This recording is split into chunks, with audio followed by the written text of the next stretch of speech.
Hello and welcome to an all-new episode of Anime Brain Freeze. We are your infinite hosts. I am John. And I'm CC, and when there's just too much cool anime to watch, we've got you covered. Today we have a bunch of crazy battles on the menu. First, I will return to the fantastical isekai world of At That Time I Got Reincarnated as a Slime to check out what that show's many lovable characters are up to in its second season. Spoilers, shit's gonna get fucking dark. And after that, we will jump on our skateboards and join the colorful gang from Sk8 the Infinity to duke it out with a skating torero vampire. You've heard right, folks. Things are only gonna go downhill from here, literally. So wear some protection and definitely don't pause the pod. We'll be right back.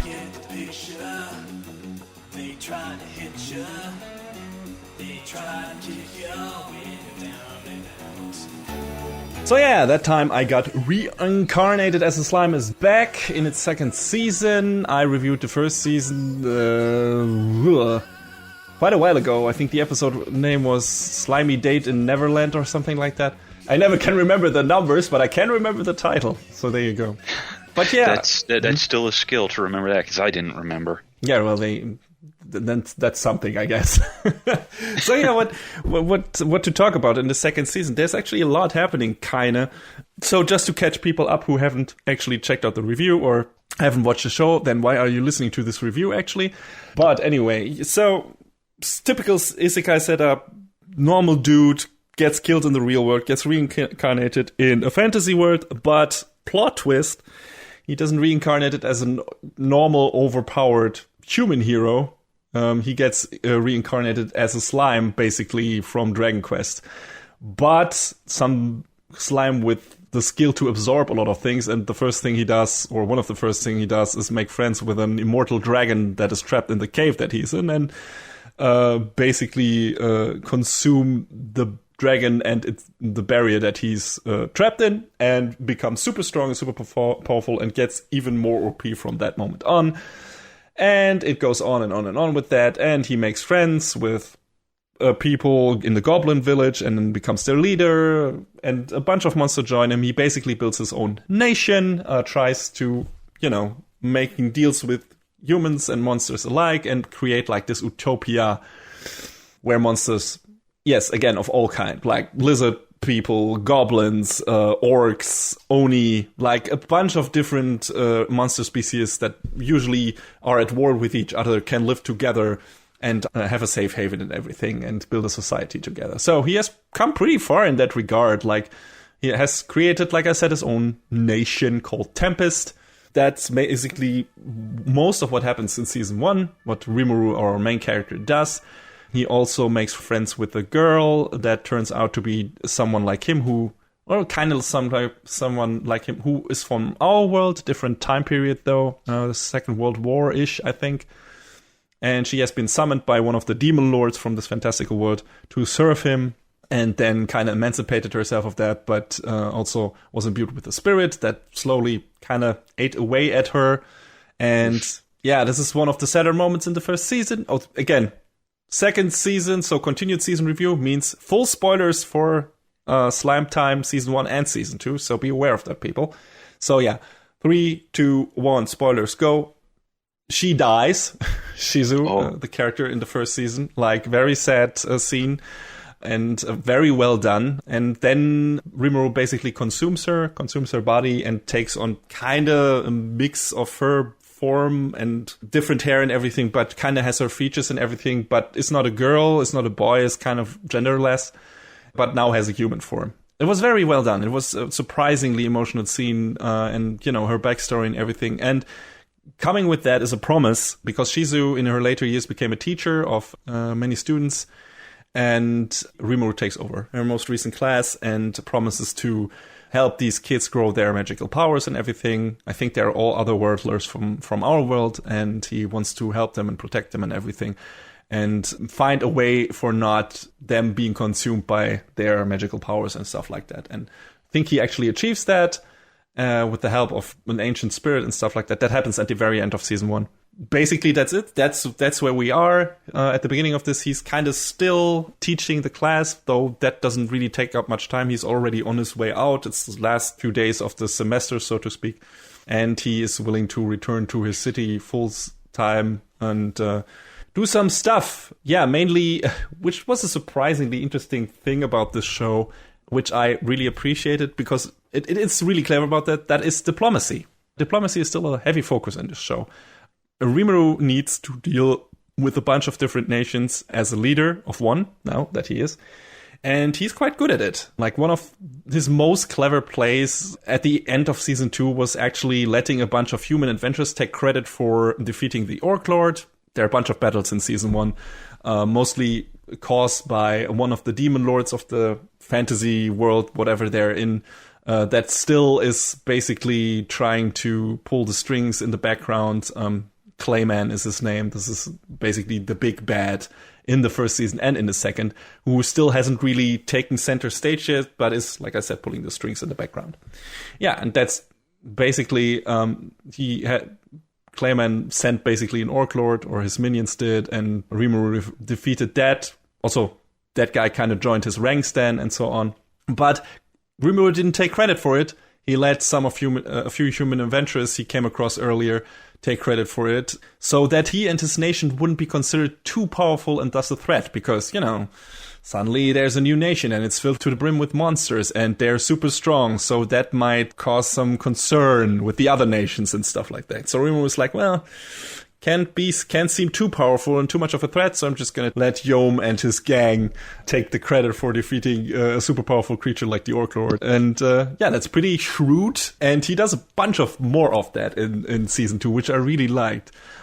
At the beginning of the second season, there are some envoys. There's like this delegation sent from the Animal Kingdom. There's also, I think, under the control of a Beast Lord, which I forgot his name. But yeah, and they are coming to Tempest to check out what they are all about, what Rimuru is all about, if he's actually maybe a valuable trade partner, if he's as strong as everyone says he is, and so on. So they meet his delegation, they immediately start trouble, there's a bit of fighting here and there, but then people start understanding each other and so on, and everything is honky-dory.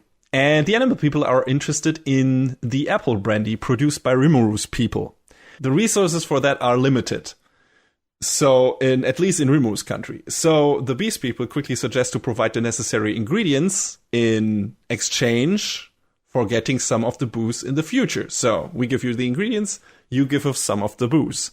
And again, you have trade, you have diplomacy at work, and it's nice how well that is established, and how it's like, hey, we need to build trade routes and everything, and each nation can profit from each other. You have something we want, and we have something you need to make that. So let's work together. Let's figure this out. And the show was very focused on that in the first season, when Rimuru acquires some artisans from the dwarf kingdom and stuff like that, and they start working in the town and creating armor and buildings and jewelry and stuff like that.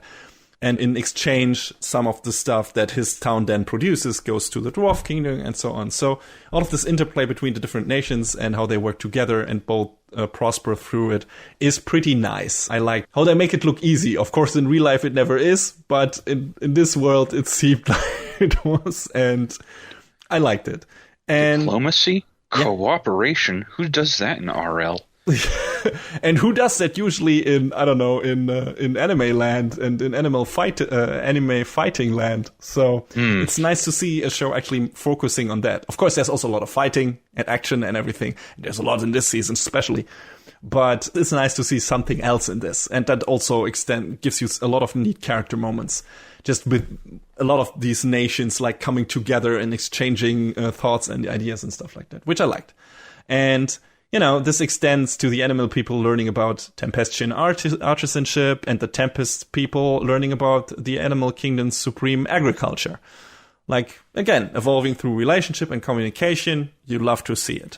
That immediately sparked a question in me, though, when I saw a bunch of these good field moments where just, the two nations started building relationships and working together.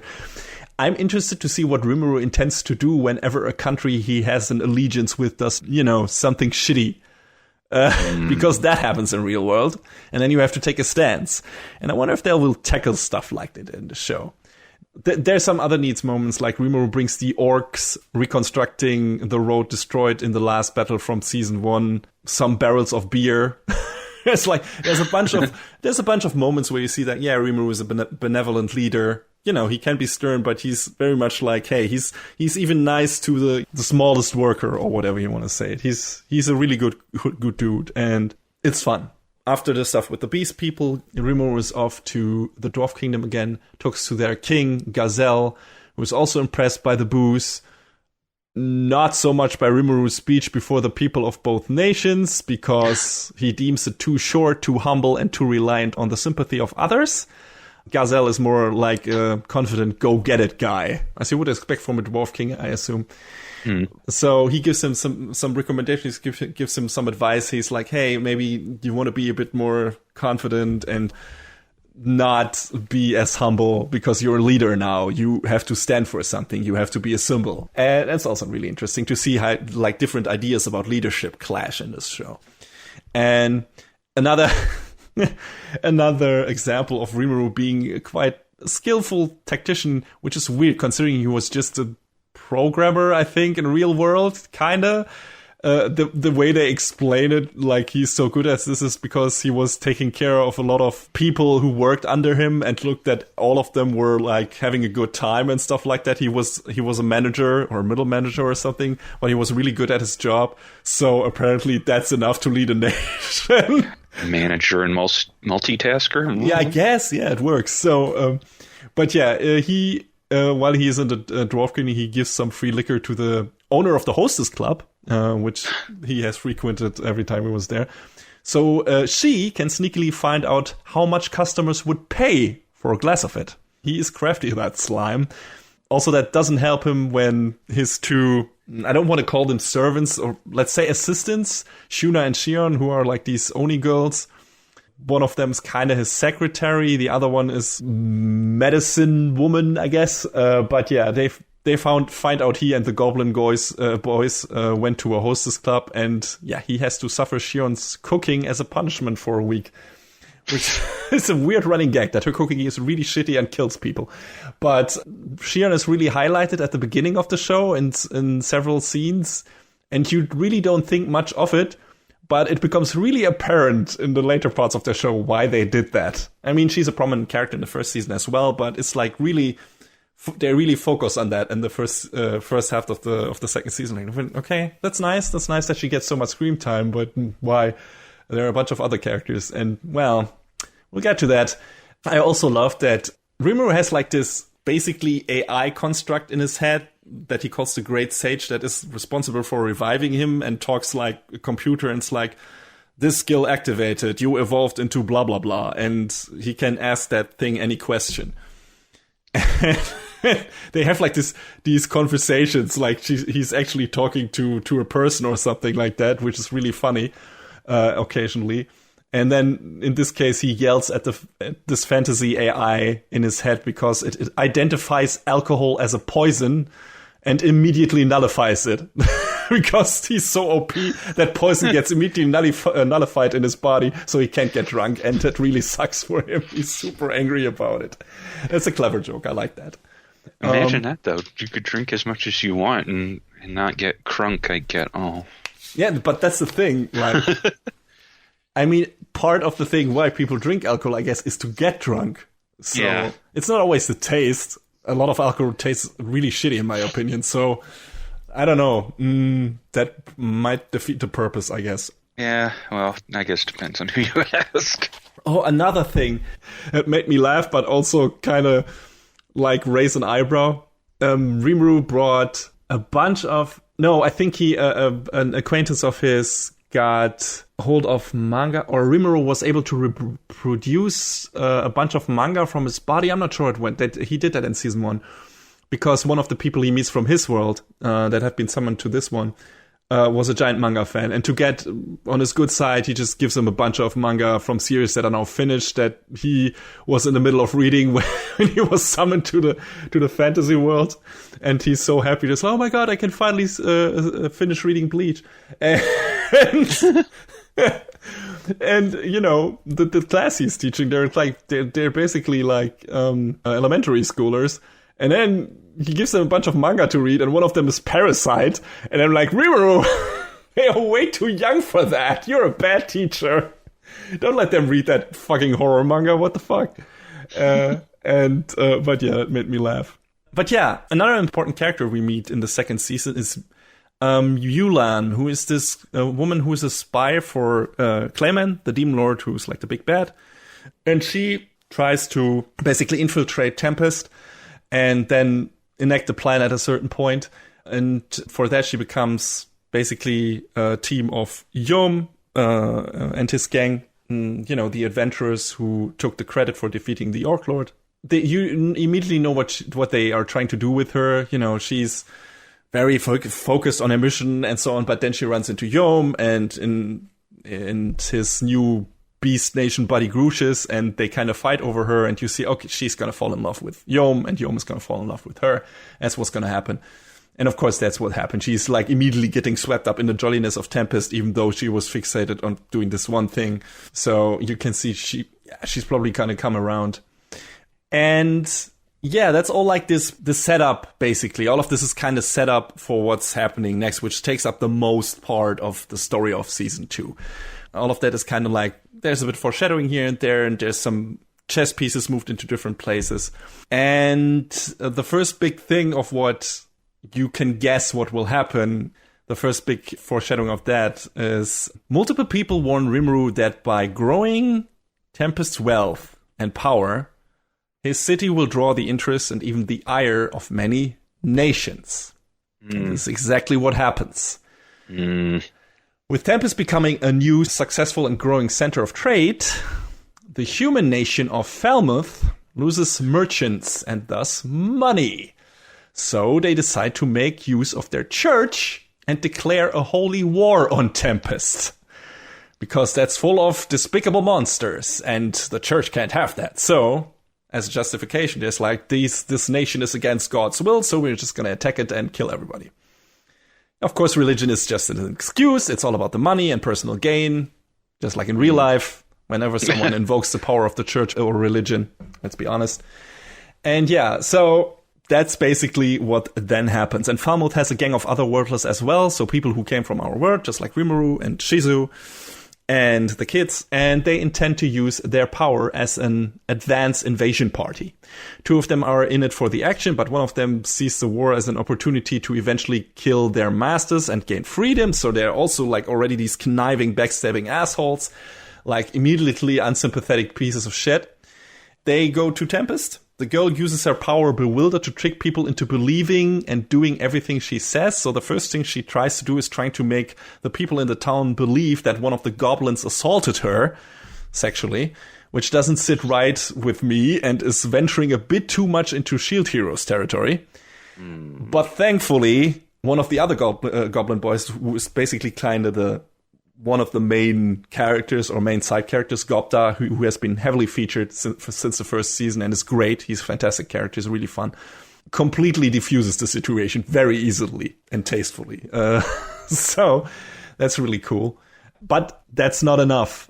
Just when the otherworldless do their stuff in the city, on the other part of the town, Mulan basically does what she was sent here to do. She kind of wants to do, she doesn't really want to do Clayman's bidding, but she's kind of, I think her life is kind of chained to him or something. I don't remember quite what it was. And also she wants to protect Yom and the city from his wrath. So she needs to execute their plan. But again, she doesn't consider that is actually the thing that might actually kill everyone. So it's kind of like a classic tragedy. And yeah, when a fight between the Otherworldless and the Guardians of Tempest breaks out, Mulan unleashes her terrifyingly beautiful song, which is also her magic, and cuts Tempest off from all magic. So the people still in Tempest, so Gopta, Shinon, everyone who is still in the city protecting it, while Rimuru is off teaching the kids, they can communicate with the outside and warn Rimuru about what is happening. And at the same time, the soldiers of Falmouth create a barrier that stops everyone from escaping the city, which of course is a recipe for disaster. And this is just like all of that happening at the same time. And you first the other world just appear and they're like, oh shit, here we go. And then Mulan does her barrier and you're like, oh no, fuck no. And then the army does the other barrier and oh fucking shit, fuck. And you know that something bad is gonna happen. But it doesn't stop there. At the same time, Hinata, a former student of Shizu, decides to attack Rimuru because he has the features of Shizu. She thinks he killed her and took over her body, which is kind of true, but again, Shizu just died because, Ifrit, the power that she was imbued with, just consumed her, basically. And yeah, she decides to attack Rimuru, and of course, because Rimuru is overpowered as fuck, they now have to find ways to take away his powers, which Hinata does by erecting a barrier around him that disables most of his magic abilities, so he has a really hard time against her. Also, someone who knows that Rimuru is from another world has fed Hinata lies about what happened to Shizu to egg her on. You can guess who that is, Clayman or one of his minions. This is where the fighting begins and takes really center stage again. And the fights in this show look great as ever. There's one small bit of choreography I really like that happens during the fight between Shion and one of the three asshole Outworlders and Otherworlders. And I think I sent you a clip of that where he just starts laying into her with this barrage of punches, and she manages to withstand them. But all the shockwaves from the hits damage the buildings around them. It looks really savage. Where she's just punching in her, it doesn't really look like she's taking much damage, but all the houses around her just crumble to dust. And it's really well done and really well animated. And speaking of savage, I was not expecting for the situation in Tempest to get that grim that fast. Like, things look really bad for everyone, and Rimuru is busy with his own shit. So someone planned this out really well. Again, probably Clayman. I think they're not that clear about it, but it's a pretty safe bet. And yeah, then Rimuru manages to trick Hinata with a doppelganger and escape, only to find Tempest on fire and a bunch of goblins killed. And now he has to face that this is partially his fault. Because at the beginning, when he created Tempest, he set up 3 rules. Don't fight amongst yourself, don't belittle other races, and don't attack humans. So, the characters in the town were obeying Orimu's rule and trying to not kill humans. If they would have, fought without any reservations or anything, they could have maybe saved themselves when the army attacked. That begs the question. These rules are nice and all, but what do when the humans are the attackers? That was really interesting. Seeing like, okay, what are you going to do about this? You had this clear thing where it's like, hey, monsters attack people in this fantasy world, so I'm going to create a nation that is seen peaceful to everyone, and no monster will attack a human from my town. But what if the humans are the attackers and the asshole? What are you going to do?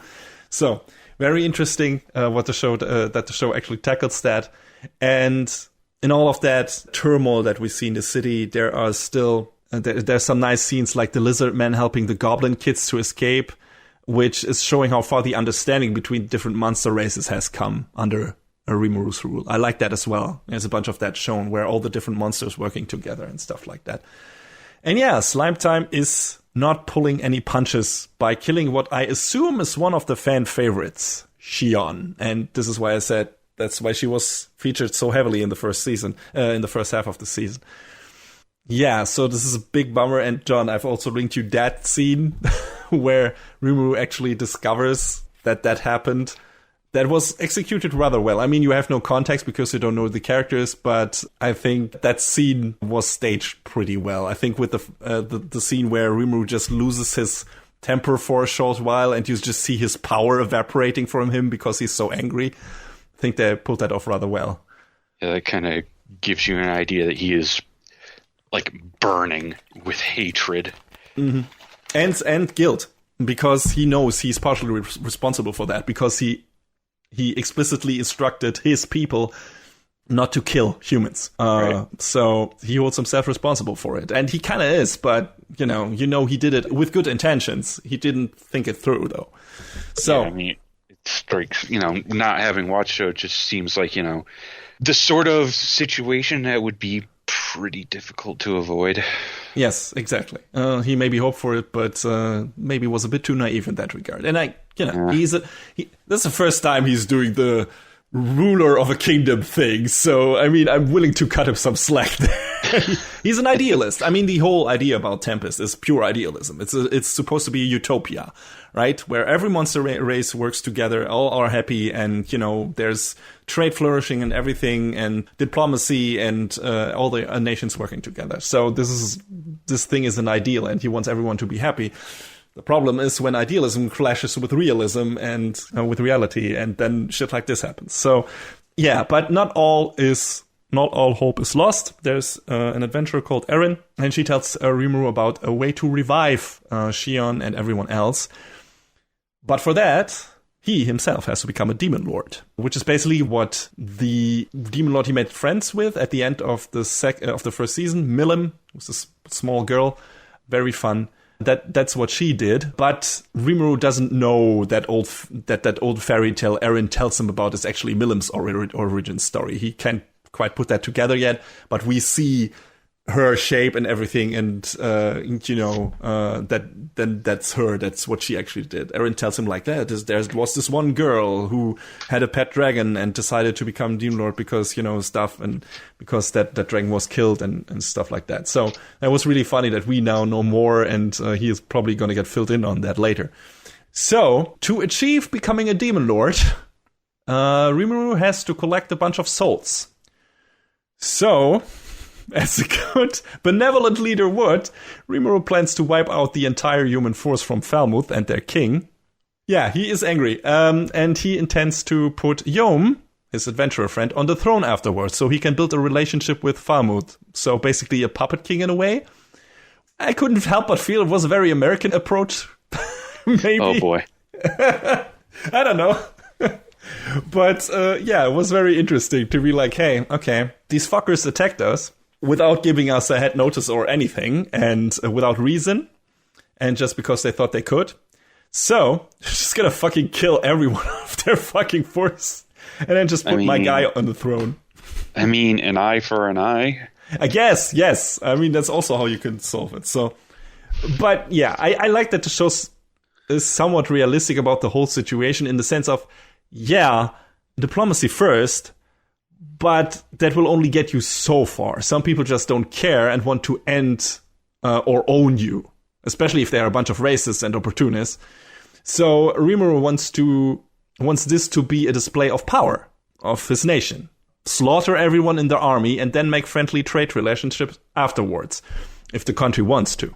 He's not like, okay, I'm going to take over Falmouth now. He's like, no, I'm just going to kill the people who actually attacked us, and then, leave the people in peace be and have like a nice human ruler put off the throne because everyone already likes Yom because he's like this famous adventurer now and stuff like that, and I'm friends with him, so we can have trade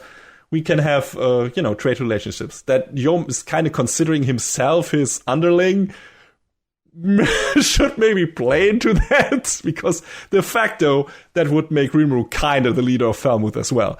But, like I said, he is clever, so that's kind of part of the plan here. But yeah, the message would be clear, like he's sending. We want to get along, so don't fuck with us, and especially don't kill my people, or your nation will be ground into the fucking dust. Which is a sentiment I can respect, because he was being completely going the pacifist route, or at least in the sense that he was not showing any aggression towards that other nation.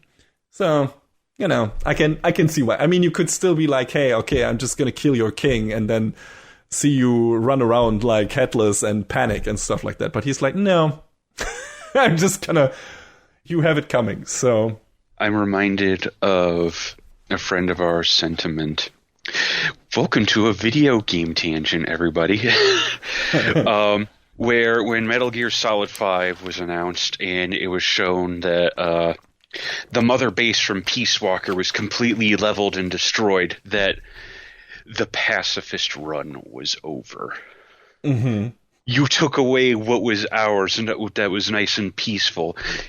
Now you're going to pay. Mm-hmm. Yeah. And thus began Outer Heaven, and I mean, I've not played those games. I've not played Peace Walker. I've played at Ground Zero, but I've not played Phantom Pain. So I don't know about that part of the story, but it's interesting. when media deals with that kind of subject matter, video games and anime and stuff like that. And again, it's a bit... I'm not comfortable really with the part of the political subtext where Rimuru kind of puts like a puppet king on the throne, really, and then that is okay. He should maybe let, the people of the country choose themselves or stuff like that. Make this republic or something, a democracy. But I can see why he's doing this. It's just like, hey, this is the okay thing to do. I'm like, nah, I don't know about that. I'm not too sure about that. But it's fine in the context of this show, I guess. But yeah, Rimuru usually is like this guy shown that is very nice, friendly, benevolent. And then one of the episodes where shortly before they have they are gonna attack the human army, ends with Rimuru hovering over the camp of Falmouth and saying to himself, "You killed my friends, so you're all food for me now." Which is really scary. Oh no. We had a bunch of shows in the past seasons, shows and games, I guess, in the past season, that are like about this break the circle of violence and revenge. Like Attack on Titan is promoting that message. The Last of Us 2 is promoting this message. Rimuru doesn't give a shit about break the circle of violence and revenge. He does not care. Like you said, he's the eye for an eye guy. So, that's what happens. And the thing they need to do, Rimuru and his companions, they need to destroy these devices which create the barrier that weakens them, that weakens their magic powers and everything, while at the same time making sure that still a barrier is created that prevents the souls of the killed townspeople from escaping, which needs to be timed pretty well. So that's where the tension comes in. So Rimuru's lieutenants start annihilating the human army like only monsters can. It's violent, it's bloody, it's gruesome, and incredibly satisfying to watch. Hakuro, who's this old Oni dude, and Gelt, who's the former Orc Lord, easily dispatch of the other Worthless, even though one of them escapes after killing his own teammate to gain a new power, charming, only to end up as a new shell for his masters. All of the people in Falmouth are backstabbing assholes. Jeez. But all this stuff in the latter half or last third of the season it's incredibly dark. Like most, aside from the Shion stuff, I guess, and some of the Orc Lord stuff, most of the stuff in Slime Time was pretty light and fun and colorful and a lot of jokes and diplomacy and people meeting each other and, making relationships, friends and hanging out together, drinking stuff and talking to each other. And then occasionally, and especially in the second season, shit gets really dark and really bloody and violent. Holy shit, there's a lot of blood in this part of the show. And again, it shows that Rimuru might put diplomacy first, but don't fuck with him or his people, or you draw the short end of the stick eventually. Some of this feels so dark it would have fit into a season of Overlord. It's crazy. I'm not sure that Rimuru will go exactly there, that he will, even though he became a demon lord now, that he will become this fucking cold-hearted asshole monster that the main character of Overlord becomes. But still, it worries you. Like certain scenes, like I said, the scene where he hovers over the campus, like, you're all food to me. He feels so detached there, and so, like, he has no emotion whatsoever. Just like he's just only the intent to kill is on his face, and it's like, ugh, ooh, please don't fucking fall into the abyss, Rimuru. You're such a charming, nice guy. But yeah, there's this incredibly awesome fight between Hakuro and one of the other Worldless that I also linked to you, and where he basically he decapitates the guy and stops time or moves so fast that time moves so slowly for the other guy that him dying takes an eternity for him or something like that, which is kind of what happened to the bad guy in JoJo's 5. But it's a really cool scene. It's just like you see this sword of Hakuro slowly moving to that guy's head and then starting to cut into there and he just can't move. And you just see his view shifting because his head gets turned upside down. And then Hakuro just grabs him by the hair and he's like, yeah, fuck you, basically. So I don't have the exact quote. It's pretty badass. I'm gonna put that clip in the show notes so people can watch it. I really liked it. I think it was an amazing scene. Also really well animated. of course, wouldn't call it comfort food, but it's like, hey, these assholes kill some of your favorite characters, so it's nice to see them being completely annihilated by our main characters, like just without any real resistance whatsoever. Like they never had a chance if they didn't erect the barrier with the reduced magic, and if Rimuru's rule set wasn't set in place where they his people were not supposed to attack humans, they wouldn't have a chance in the first place. But now that's all gone, and now they will die. And yeah, all this book ends by Rimuru unleashing a fucking laser show that has his inner Sage AI coldly counting the ever-increasing amounts of dead soldiers while he calmly watches from above. It's eerie. It's like, this inner computer voice is like, 1004, 1005, 1200. It's like just people dying left and right, and he's just raining down lasers from the heavens, and it's creepy stuff. It's really like, holy shit, he's such a powerhouse, and just don't mess with the guy. Just don't fucking mess with the guy. Also, the soundtrack in this episode is absolute kick-ass. It's great. The soundtrack in the show in general is really good, but that moment is really great. And Rimuru is so merciless that he actually acquires a unique skill by that name that instantly kills anyone who has lost the will to fight. So anyone who is on the battlefield stands against him and then wants to give up just dies on the spot. It's ridiculous, this show with its skill set and everything. I mean, there are overpowered protagonists, and then there's stuff like that. And yeah, he becomes the Demon Lord and gains a lot of new powers, as if he wasn't already OP enough. Like, there's basically, worry about it, though.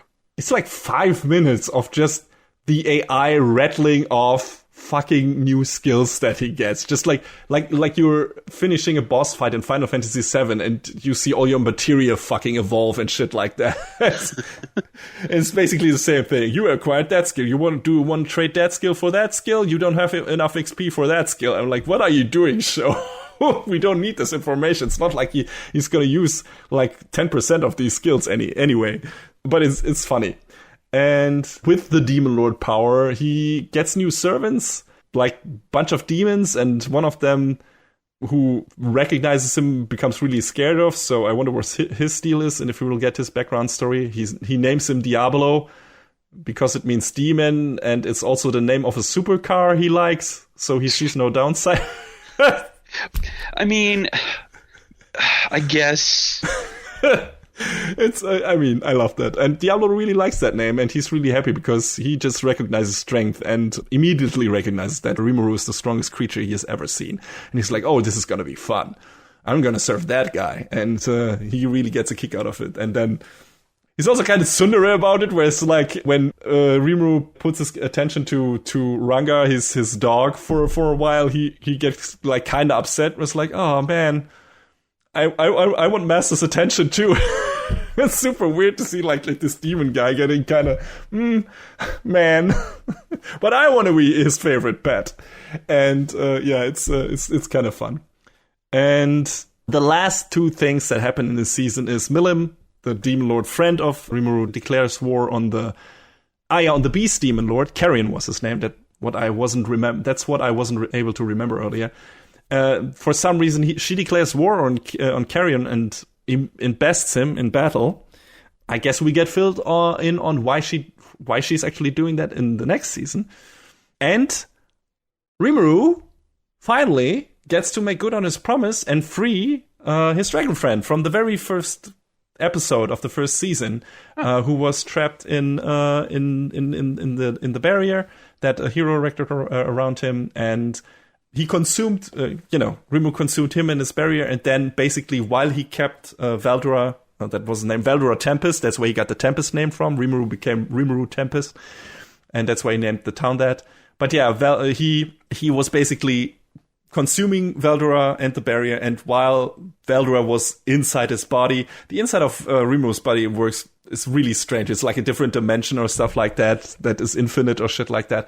But yeah, inside that dimension, he was working at deconstructing the barrier, and he finally achieves that goal at the end of this second season. And Valdora gets freed and also gets a human form as well. And yeah, that's happy times again. And of course, Shion gets revived. Everyone of the people gets revived with the souls from the dead soldiers, like 30,000 or something, however many people he fucking killed with his laser show.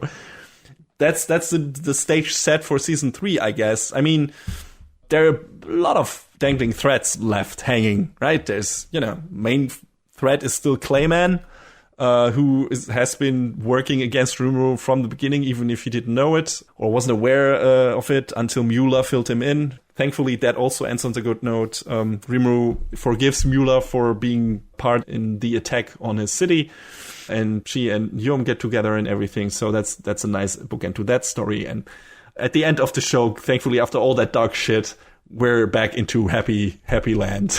And there's a lot of good vibes and everything. So I was really happy about that because I needed that after all this dark shit and this depressing stuff.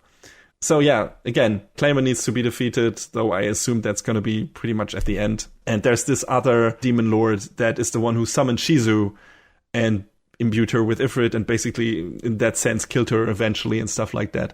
And Rimuru is on the search for him and wants to tell him, yeah, basically, fuck you. from Shizu as a message. That's also on his to-do list. And then there is the stuff between Milim and Karen. We don't know what that's leading to yet, and what's going to happen with Falmuth if Yom takes on the throne. So there's a bunch of stuff. What's Veldora going to do now? Is he just going to join the crew? Is he just going to hang out with Rimuru and that's it? Or is there something else that he will do? So yeah, a lot of stuff hanging here. The former student of Shizu, Haruka, also still a threat. So, yeah, we'll see. We'll see where all of this goes. Initially, I was really, hesitant to... I don't know for what reason, really, because maybe I was sick of Isekai or something. It was like, I'm going to watch the second season of Slime Time. I remember really liking the first one, but I don't know if I'm going to watch it. And I watched, 1 or 2 episodes, and I was immediately back into that world. It's really good... just in terms of in the character department, because there's so many sympathetic characters. It's really good in terms of animation. The fights are fantastic. The artwork in general is great. And it has this neat aspect to it with the diplomacy and a lot of the political stuff, aside from all the fighting and the jokes, the comedy and everything, and the neat character development. It has a ginormous cast, so which you could probably already gain from the review, but it's even bigger in the show. So I couldn't name all of the characters that were fun and interesting. But it's really cool. I hope it gets kind of I think it's based on a light novel, I'm pretty sure. Like most isekai are, I guess. But I really hope that story gets a good ending. I don't know if that's actually... I mean, the roadmap is kind of clear. There are at least 2 demon lords to defeat, and Tempest needs to become the most successful nation of them all or something. I guess that's it. And then we're at the end of the show. So at least there's a clear way here. And we've made some headway in that regard in this season. And Rimuru has already fulfilled one of his promises by freeing Veldora. So that's cool. And I wonder where we'll go next. I'm really interested to see where all the different story threads lead for the next season. I enjoyed this one immensely. I thought it was a really fun take on your usual isekai stuff. And yeah, I would recommend this show again. If you haven't watched the first season, you've been just spoiled severely. But I will recommend you checking it out anyway and watch the second 2. They're both very fun. I didn't mention the OP and EDs are always great in this show as well. Funny bit here, the OP in the second season is named Storyteller and the ED is Story Seeker. So that's it's a fun bit. But they're both pretty great and yeah. Good music, good soundtrack in this show. Again, good artwork, great animation, great characters, cool story. Nice little package, not too long. I think each season has 12 or 13 episodes. So it's a quick watch. And yeah, I enjoyed it a lot. I think both seasons are fun. And I expect this fun to continue in the 3rd season, whenever that is happening. But yeah, looking forward to it. I don't think you'll have to wait long for the 3rd season because I think it's slated for July. Really? Oh, yeah. I hadn't heard about that. Well, I'm looking forward to that. Maybe those people who haven't checked the show out yet catch up until then and then watch the 3rd season with me. Because, again, if you gotta watch an isekai anime, you might as well watch a good one, because they're far and few between. True that. Hey, CC, where can you watch Slime Time? Oh, shit. You got me there, buddy. I forgot to look it up again. I guess it's probably on Crunchyroll. At least it was in Germany. Oh, God, it's everywhere. Yeah. It's on Crunchyroll over here. Might be on Funimation in... yeah, I think the dub is on Funimation in the US. It's on Netflix in other countries, in some other countries. So, yeah. It's on Anime on Demand as well. What the hell? Okay, I don't know. It's on a bunch of different services, like really a lot for different countries. So it should be easy to find for you. And yeah, I would recommend you doing so. That show is a lot of fun. Nothing too mind-blowing or anything. It's a good fantasy story with some neat focus on politics, diplomacy, but also action and a bunch of cool characters. So if you're in the mood for something sometimes light, but also sometimes very dark, I would say give this one a chance and a go, and you'll have a good time.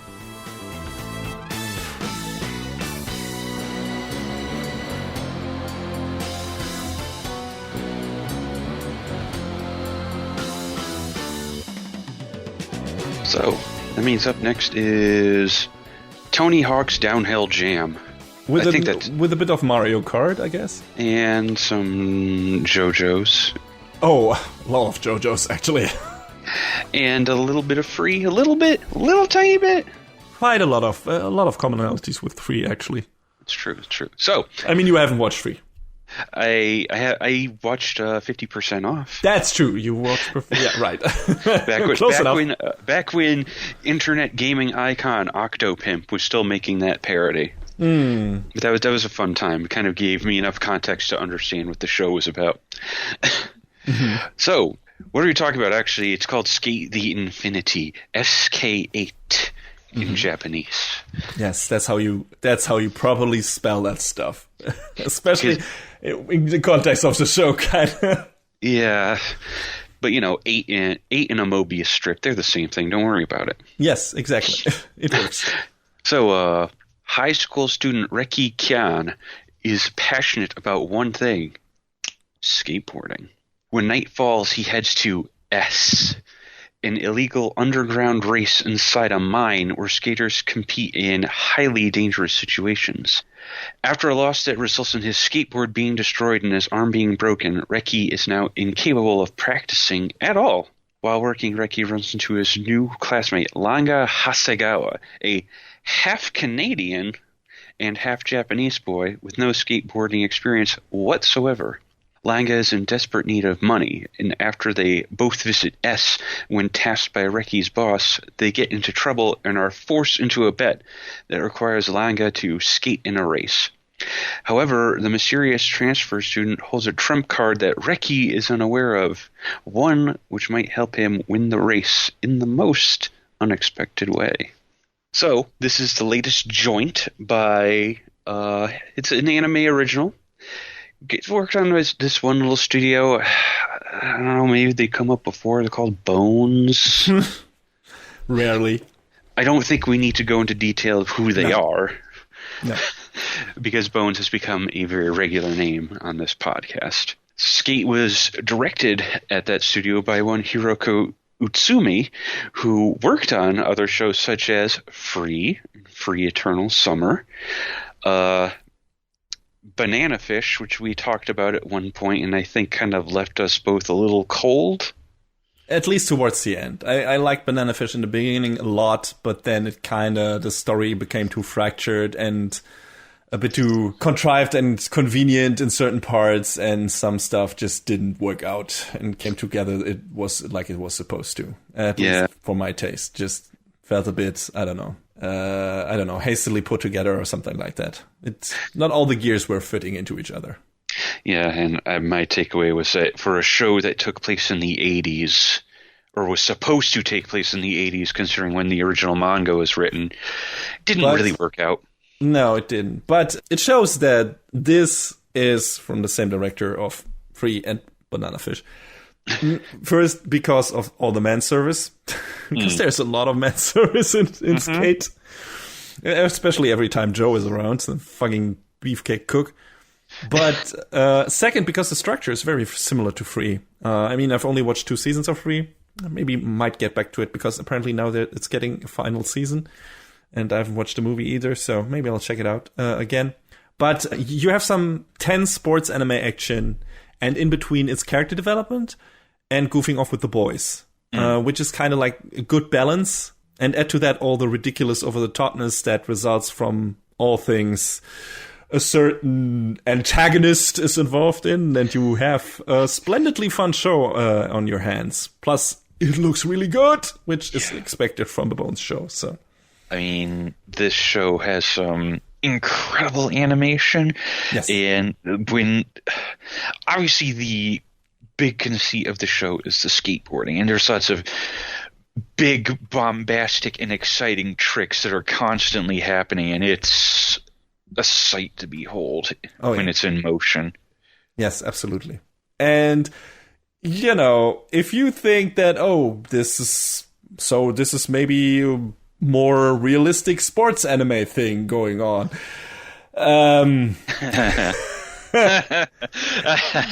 well, you maybe should... Cute. Yeah, you should maybe take a look at the writer of this show. Yes. One Ichiro Okochi, who worked on such works as Azumanga Daioh, Guilty Crown, Cabaneri of the Iron Fortress, Princess Principal, Code Geass. Code Geass, one of the co-creators of Code Geass, as a matter of fact. Don't forget the most important one, Valvrave the Liberator. I didn't want to mention it, but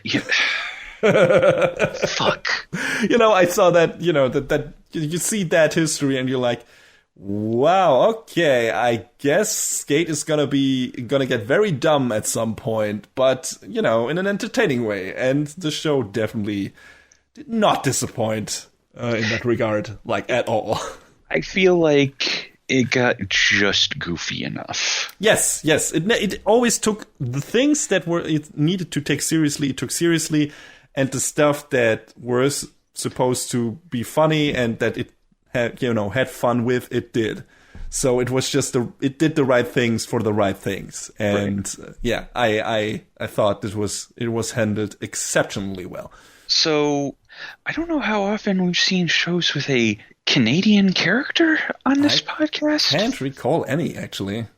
Yes. And it turns out that, Langa has never set foot on a skateboard before, and we see that very, very much early on. But he, back home in, the Great White North, Boy. It's okay. We have Canadian friends. I don't dare make them listen to this impression. So. Oh no. I'm sure they'd have something to say about it. Oh god. I mean, I haven't watched the dub of this show, but apparently from what I hear, the English voice actor threw in some Canadianisms, so I feel like I should go back and rewatch at least a couple episodes to check that out. Yeah, sounds like a good idea. But yeah, Longest never skateboarded a day in his life. However, back home with his dad in Canada, he did some snowboarding. Uh-huh. And, obviously there's not a one-to-one correlation between the two, but... Not at all. Like, in the beginning, there's the thing where Langa, he takes over for Ricky because he got injured from his battle, his last battle, or the first battle that...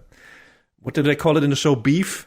Yes. With one of the characters, with Shadow, who looks like a Mad Max reject.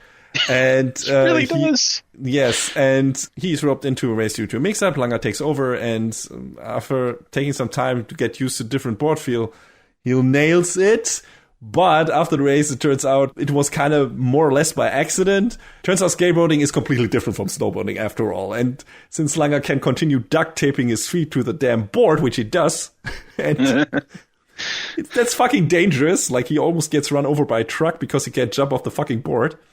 he has to relearn actually all the basics. Like, because, the board moves completely differently because it's on these fucking wheels. Yeah, I think they're just called wheels. I don't. Okay. I think at one point Reki puts like chair casters on. Yeah, he does. He does. He finds an old chair and just puts them on there so that Langa's board can move in any direction, I think. So yeah, that's a pretty neat idea. And yeah, like Langa quickly becomes very enthusiastic about skateboarding and is also amazed by the fact that you can basically skateboard anywhere. Since the terrain limitations are not as strict as in snowboarding. Skateboarding is infinite, as Ricky stage, which is basically a title drop right there, yeah? Yeah, I mean, where can you snowboard? I mean, choose your one biome. Well, two, there are some indoor snowboarding or skiing things, but they're usually not that big, and usually you just snowboard on a fucking snowy mountain. Yes, that's why I say you still need the one element that is in the name. Yes, but again, one thing that is established very early on, because, Langa has some problems adapting to skateboarding due to the boards just moving into a completely different way than from what he's used to snowboarding. So, Reki, because he's actually even better at constructing boards than he's at actually skateboarding, in a way, it's established early. He builds his own boards and everything. He builds Langa's board. And he does certain ways to accommodate for Langa's way of moving on his board and stuff like that, to make it easier for him to transition over from snowboarding to skateboarding. So like you said, he stumbles over an office chair and gets an idea to customize Langa's board with the special wheels and everything. And then he puts also these foot holder thingies on the board in the beginning. Yeah, he puts like clips on it. Yeah. Instead of like, taping your feet to it. Yeah, exactly. So that he can get out of there if he needs to and is not stuck to the board. So yeah, it's really cool. You immediately are like, okay, that's kind of what Reki is about. And his and Langa's friendship is adorable in this show, as you would expect, because that's kind of the thing that's also in Free. It's like the friendship between these characters, aside from being very clearly coded, very gay, like the whole show is, especially, again, when it comes to the antagonist.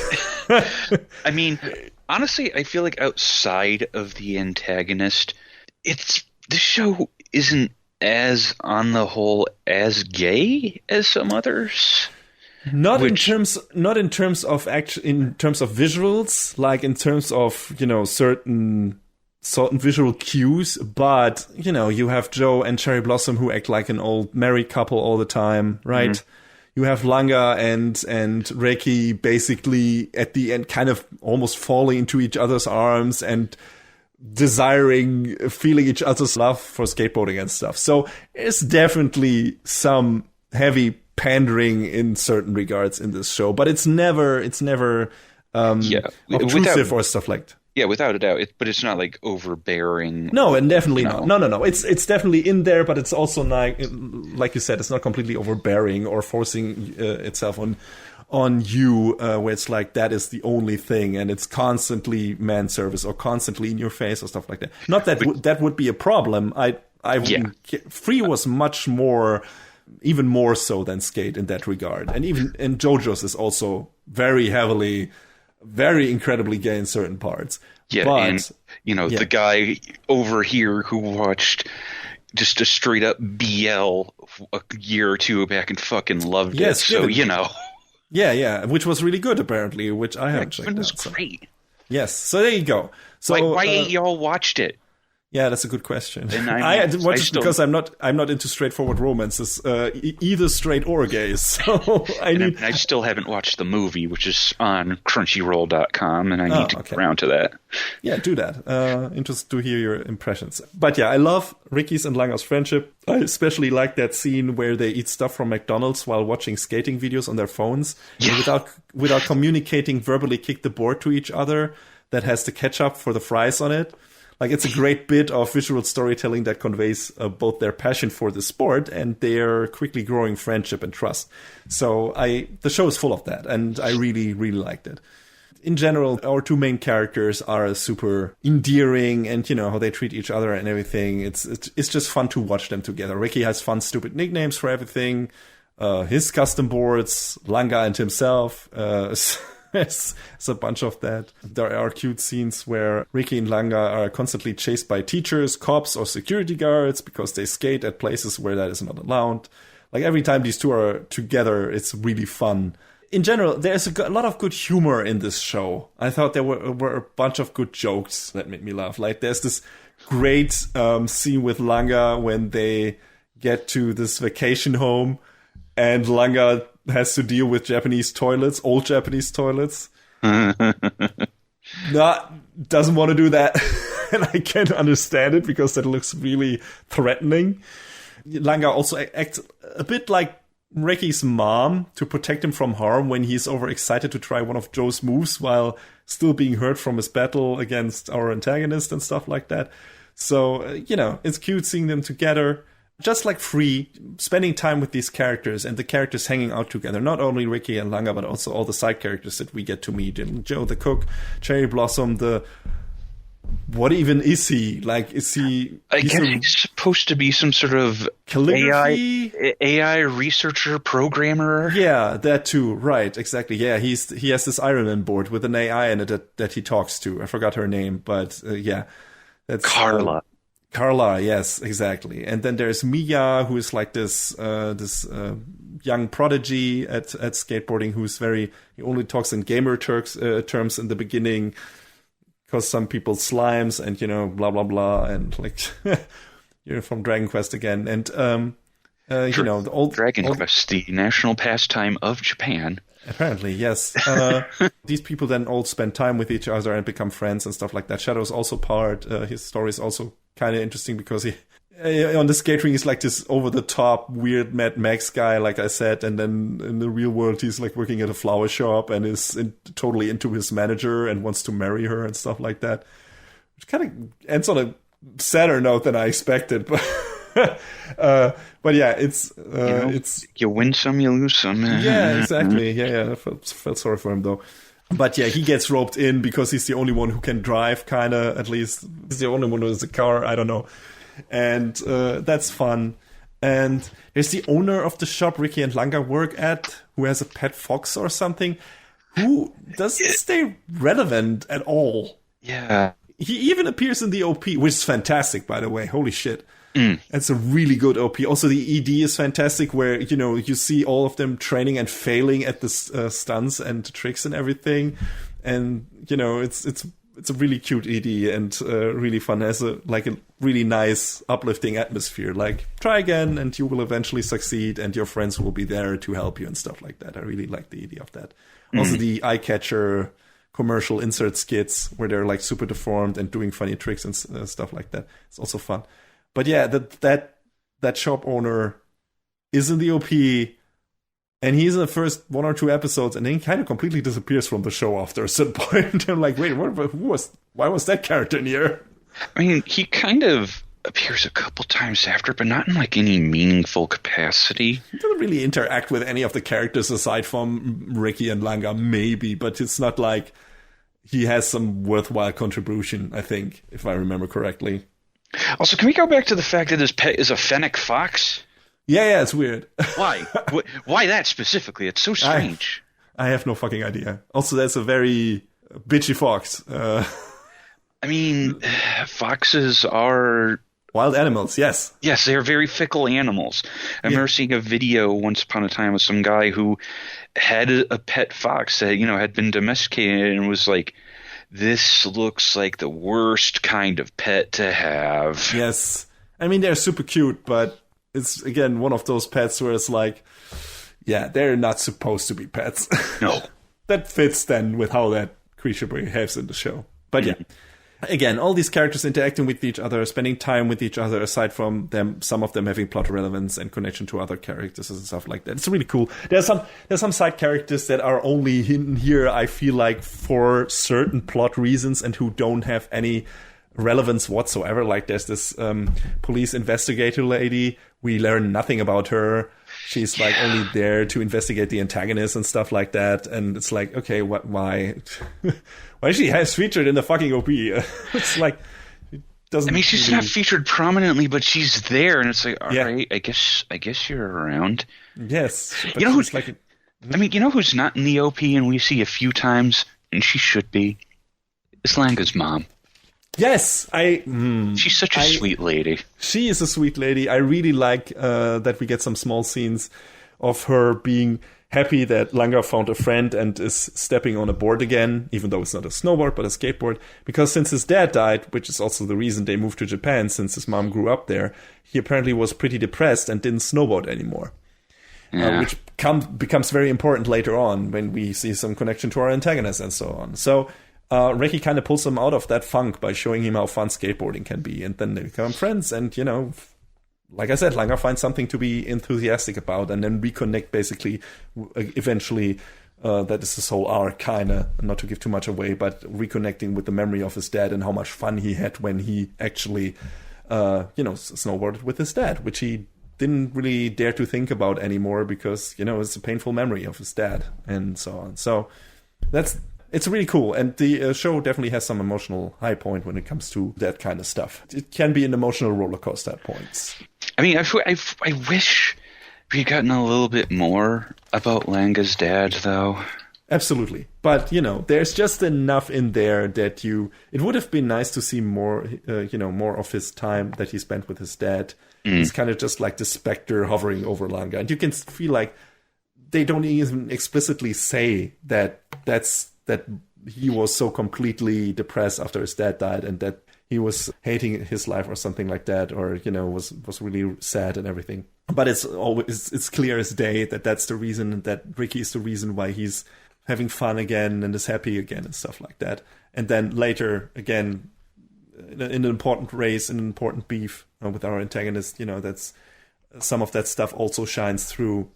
And yeah, you're right. It would have been nice to see some more with his dad, but I think considering that the show is only one core, I don't know if that would have eaten more time than it needed to. That's true. Yeah, you could have taken some hijinks out, like the gang hanging out at that holiday resort or wherever they go, the onsen or stuff like that. But that was a fun side episode with a bunch of nonsense, and that worked really well. So I don't know. I guess I could even be like OVA or manga fodder, because there are a couple of side manga running right now that, who knows, Yeah, maybe. I might do something like that. But you're right. Could have been in there. Might have improved things a bit. But again, the show works even without it very well. So it's good stuff. Speaking of emotional turmoil, a character that plays into that very heavily and pretty much into all the other aspects in this show is our antagonist. John, do you want to fill us in on that very special person? So, at S, we meet the Skater Supreme, I guess we could call him. He's this masked skater wearing a matador outfit. I don't have any castanets to clack around, so use your imagination. Oh, we even... Close enough.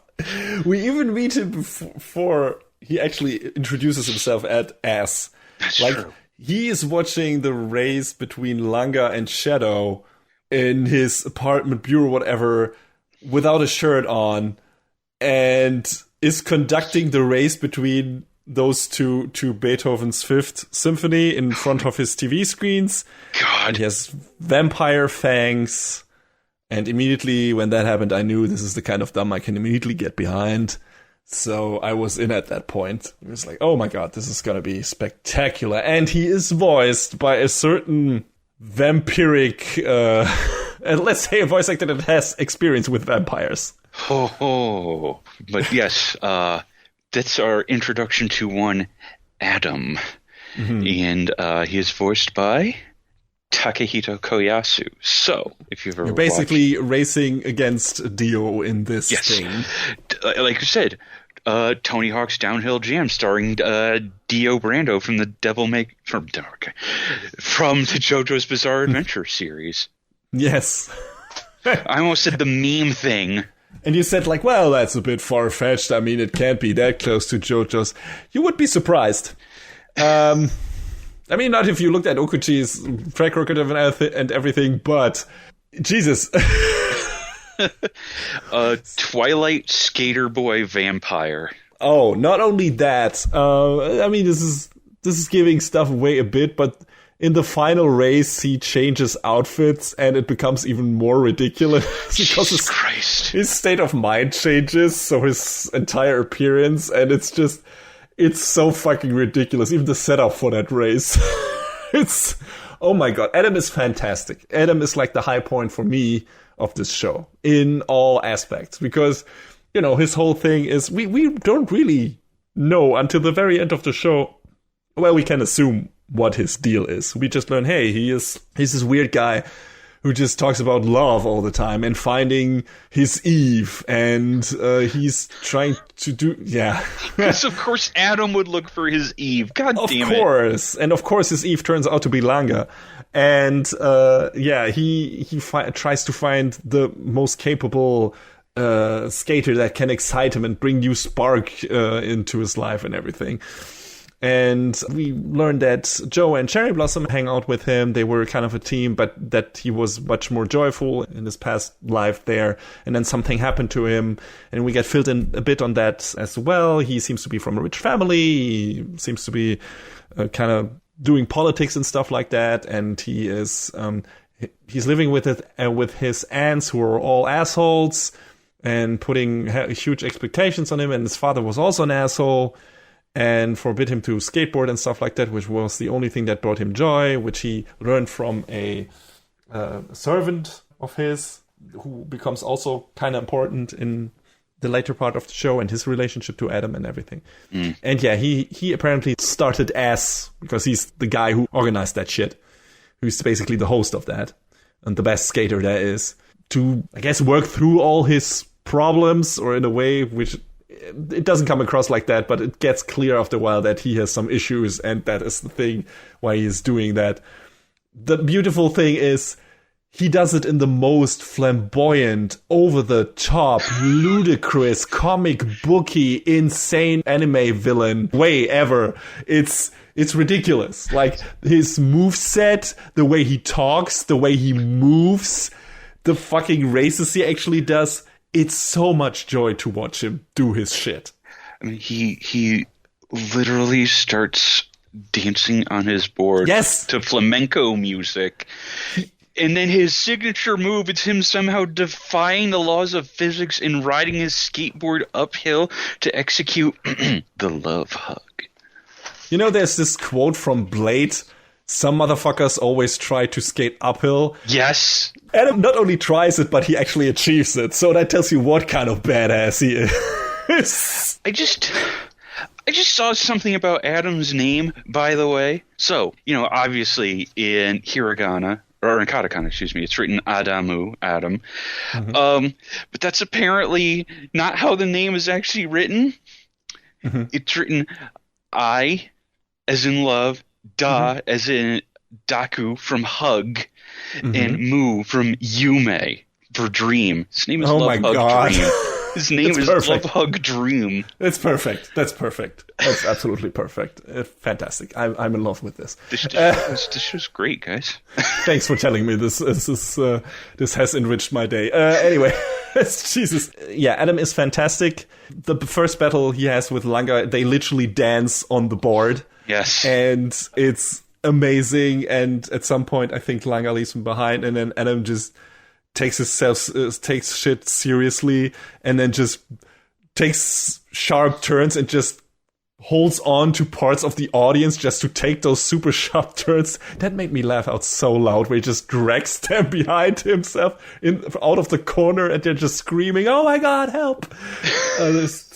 It's fucking great. And all this fucking stupid super moves, where the love hug shit, and the stuff where he just fucking gets off his board. Is that even legal? Runs takes his board in his hands and just flat out smashes his skateboard into Cherry Blossom's face. Oh, God, that scene was like, oh, you hate to see it. Yes. It's really mean, but also super funny in a way, because it's so ridiculous. You don't expect shit like that. It's fantastic. Every time Adam is on screen, it's especially when he's in the skater gear and it's this weird matador dude. It's fantastic. I love Adam to death, and I love how much fun Koyasu has with him. There was one moment where he went full Koyasu, and it was like, yep. This is it. That's the one. Like, I mean, you get breadcrumbed along at the beginning because you hear his voice, you're like, oh yeah, of course. And then he reached that one moment and say, we've reached it. Mm-hmm. Here we are. We've waited for this, and it's fantastic. And yeah, it's eventually there's, of course, as it's supposed to be, there's this huge tournament. The beginning of that is already super wild. There's actual hand-to-hand combat, or rather hand-to-board combat, and all the other it has a lot of rules. Yes, and it gets as crazy as I wanted it to get. Like, Cherry's skateboard can transform, everyone is doing special move. Like, that's my stupid jam. Like, Joe is doing this weird missile-style skateboarding shit. He fucking launches off of a wall at full force and leaves his feet imprints in a rock wall. And just fucking skate boosts a steel beam out of the way. Like... Yeah, oh god. Get out of my way, steel beam. Like, that reminded me of fucking Skate or Die on the Game Boy. So, that's a callback. Anyway, yeah, that was super fun. And like I said, Cherry vs. Adam is great as well. And there's so much cool battles at the end of the show. Yeah, that's basically what's happening at the tail end of the show. It's just this giant combat. Adam is kind of infatuated with Langa because he's like, he's this super talent and he's surpassing everyone. He's quickly becoming a best skater and I want to skate him and I want to make him mine and so on. Like I said, that's where the gay part comes into play a lot. Like Adam's interaction with Langa is like really... somewhat predatory also at some point, that's also a problem maybe, but it's still in good fun. It's never too gross. It's mostly hilarious. And the way he looks at Langa in certain ways, and then Langa at some point becomes a literal angel, but it's just there's so much crazy shit happening. This show's a lot. It's a lot. It's a lot of fun mostly. But so yes. There you go. But also, like we said before, as hilarious as the show is and as ridiculous as it is and as much fun as it has, there are some parts in it that are taken very seriously, mostly in terms of the trauma some of the characters have suffered and also what happens in certain relationships and how people cope with that. Like, at some point, Ricky has to learn to deal with the realization that Langa, due to his talent, superior athletic abilities, drive, and recklessness, is quickly outpacing him in skateboarding and leaving him behind. I feel that because, video game tangent. we like to play games. I think we, in our circle of friends, we all enjoy fighting games to certain degrees.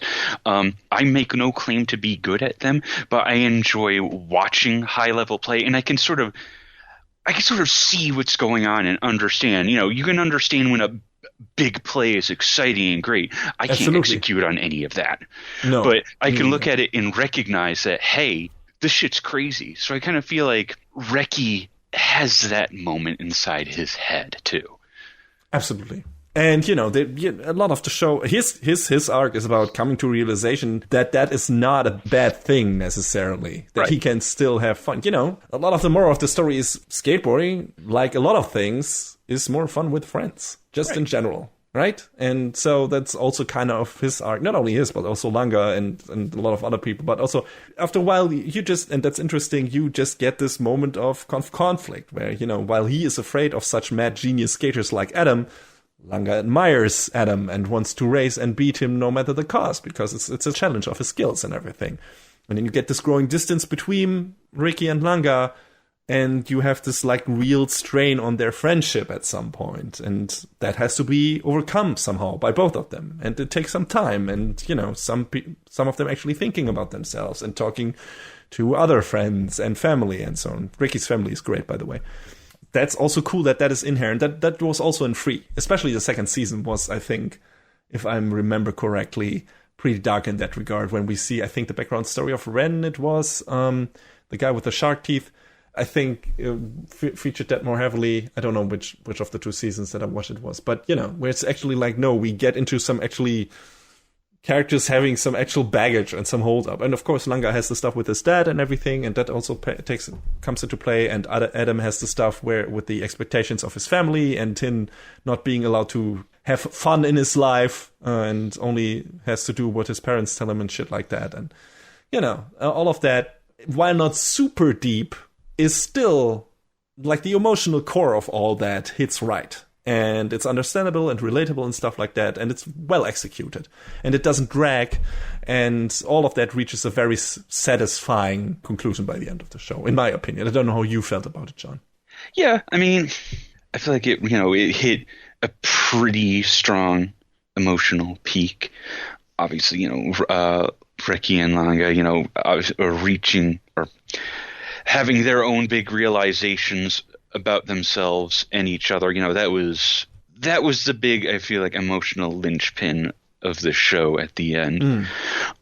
Sort of left me with some questions about the nature of some of Adam's backstory. Like we get bits of it, but again, I think it could have been a little bit more. But possible OVAs of manga. I don't know. It feels like there's still a possibility to fill in a few of the blanks. Yes. I would say the final episode is a great bookend to the story, but leaves room open for more episode and some, to fill us in on some more of the background and maybe, do something more with the characters. We really don't need any of it. The series is good as it is, as like the small, compact, standalone thing.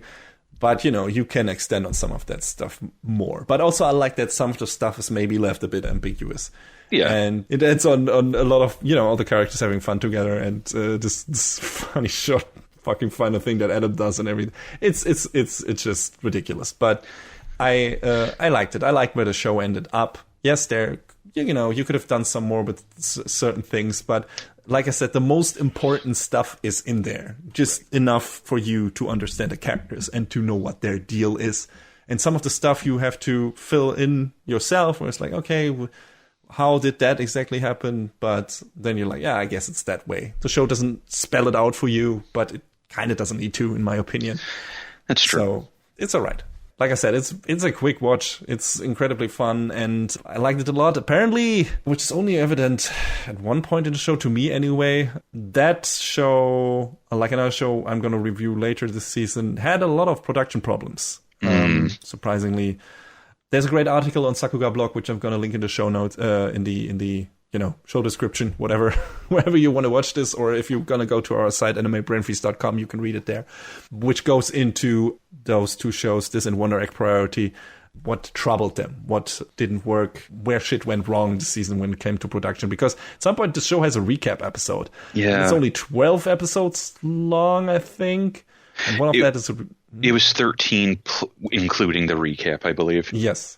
Maybe it was, supposed to be only 12 initially, and then they had to put a recap episode just to be like, hey, we need the extra time, so this is going to be 13 episodes instead of 12, so we need to finish the other stuff.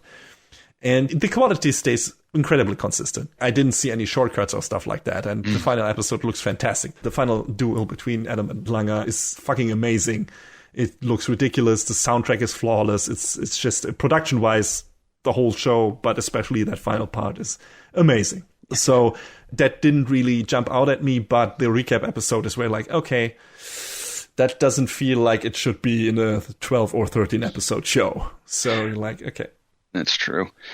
We haven't talked about them before, but this is the second show that Bones has worked together with Studio No Border. And I feel like it's worth highlighting them a little bit.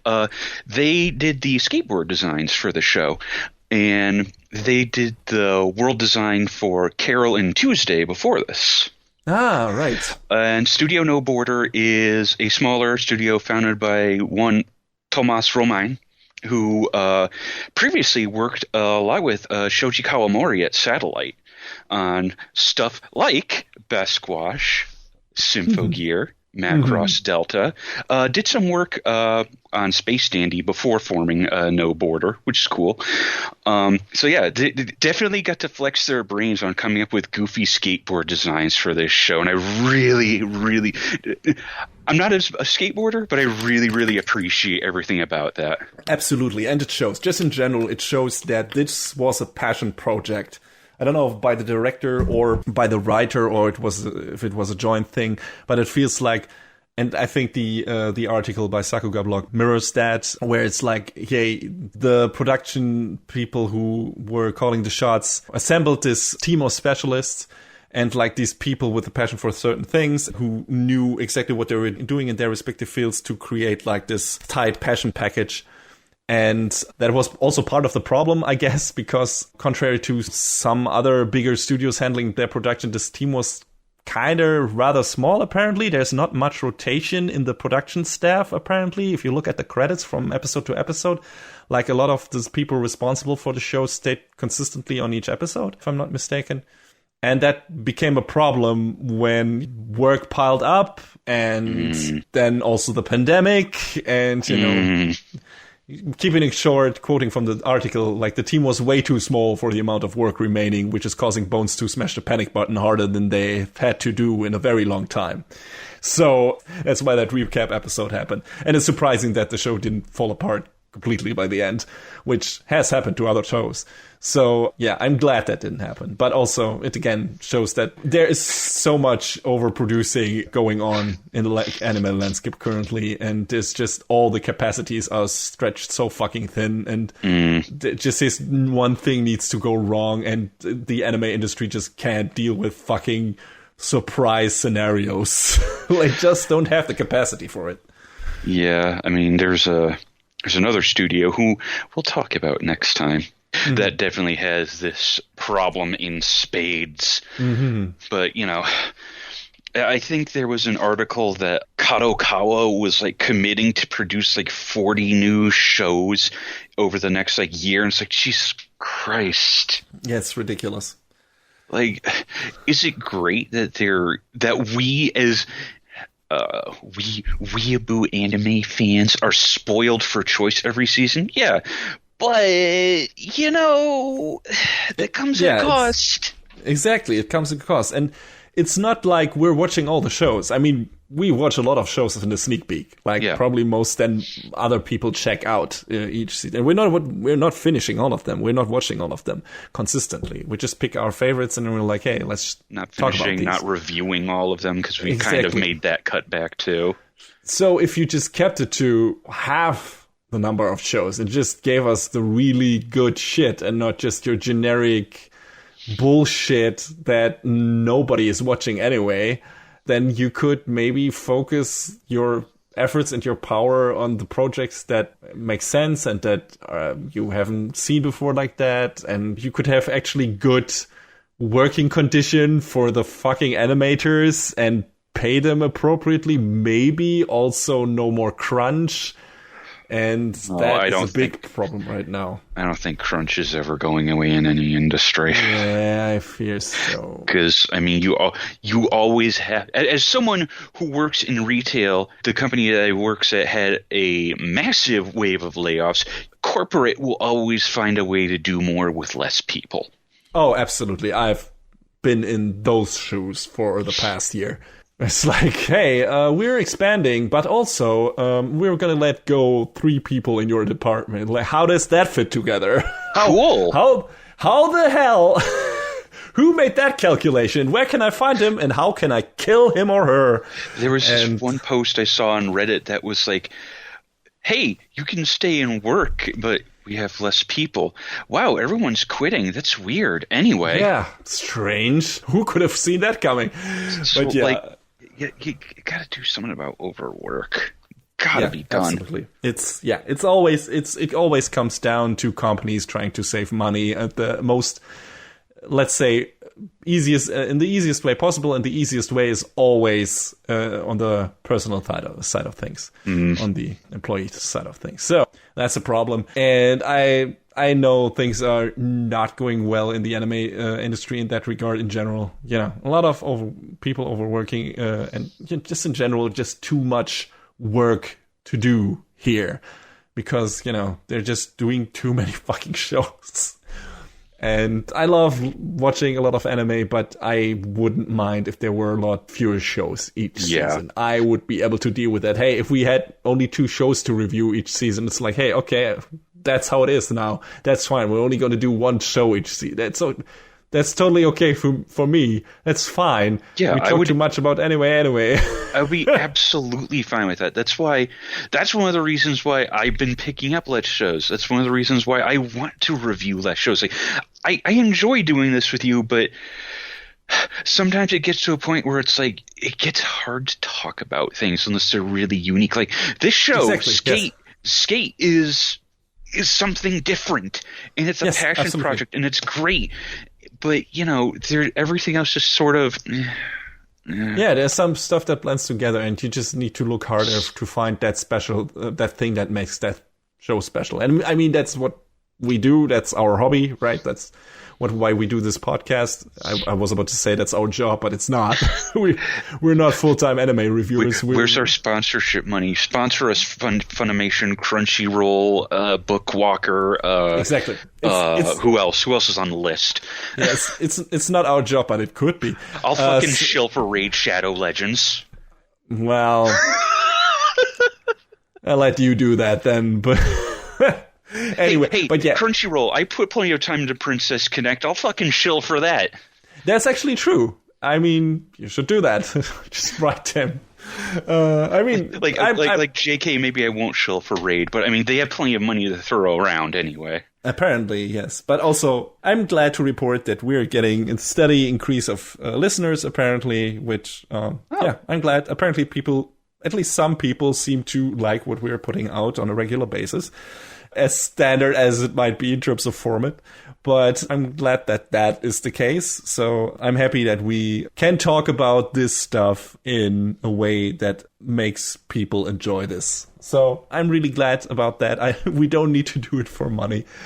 But if any of the bigger companies are interested to sponsor us in any way, sure, I would be there. I don't know if we actually are allowed to do it. Are we allowed to do it in terms of the music and stuff we use that is supposed to be not used for commercial? I don't fucking know. I would have to research that. But I mean, fucking Pat and Wooly put licensed music at the end of every Castle Super Beast, so Okay, well, then there's that. And I don't think Jake Kaufman would come at us too hard using, I don't think there's any restrictions on using the Double Dragon Neon music that he just openly stated or Way Forward has. No, I looked at, that's specifically why I chose their soundtrack. I looked at the site of Majestic or whoever is responsible for the rights holder or on Jake's site, and it says like allowed to freely distribute and use for non-commercial use, whatever. So it's like, okay, non-commercial means probably don't sell it. I don't know if it means don't get ad revenue for videos or things where you use that music. I have no fucking idea. I mean, if worst comes to worst, we could commission someone to make a theme song. So give us that sponsorship. Absolutely. Absolutely. Well, don't count on it, Sean. Don't count on it. But hey, well, still at some point we might create a Patreon or something. I don't know, but we're not there yet. And this, again, this is a part-time thing, and we're just doing this as a hobby. And it's fun. And we're going to keep doing it as long as we have the energy and there's enough unique, quote unquote, or, legacy anime to go around. And ending on the unique thing, I think I absolutely agree with you. Sk8 is a very unique show, even though it has a lot of similarities to Free, but I loved it to death. I think it has fantastic set of characters. It's from beginning to end looks amazing. Like I said, the production problems, aside from the recap episode, are never to be recognized in any way possible. They don't shine through. It looks fantastic. It sounds fantastic. The passion for this project oozes out of every seam. And yeah, it's just a really fun show. And, the villain is fucking fantastic. Again, I love Adam to death. And, He's pretty great. Yes. And yeah, please, if you have the time. If skateboarding is not your thing, maybe this show is also not your thing. I don't know. But if you like fun things, if you like anime, if you like good animation, if you like entertaining characters, sympathetic characters, if you like crazy villains, if you like cartoony action and crazy super movements, shit like that, all the good stuff that anime has to offer, put into a neat little 13 episode package. Come on, just fucking watch Sk8 the Infinity. It is a really good time. John, where can people watch it? You can watch it on Funimation in the US and internationally on Anime Lab and Wakanim, and then this is a show that's all over the place because Aniplex just puts their stuff everywhere, but those are just a couple places. Which is a good thing. It's very true, except Aniplex pulled the plug on Crunchyroll having one of my favorite shows of all time, so I'm a little upset about that, but that's a discussion. Wait, which show was that? The Idolmaster. Oh, okay. That's a problem. Yeah, but, it is what it is. Licenses expire. Give me some fucking Blu-rays, please. But we'll see about that. But, yeah, the show's great. It's all over the damn place, so you could watch it pretty easily. And, yeah, just remember that fun is infinite.